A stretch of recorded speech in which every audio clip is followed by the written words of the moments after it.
कि आज हाँ पहिला मिलनवा मिलले सजनी के सजनवा हमर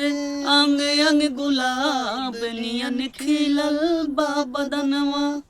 कि आज हाँ पहिला मिलनवा मिलले सजनी के सजनवा हमर अंग गुलाब नियन खिलल बा बदनवा कि सुन सुने भगवान जन बिहान होके दे आज राजा जी के कोरवे में जवान होके दे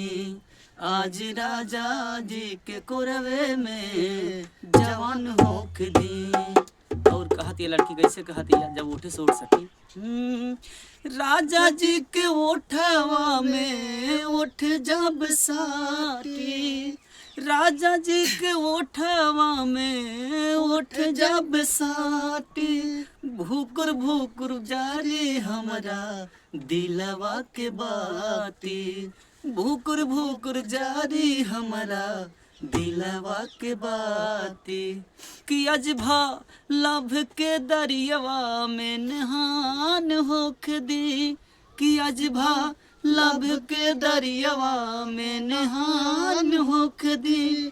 कि आज राजा जी के कोरवे में जवान होख दी आज राजा जी के कोरवे में जवान होख दी।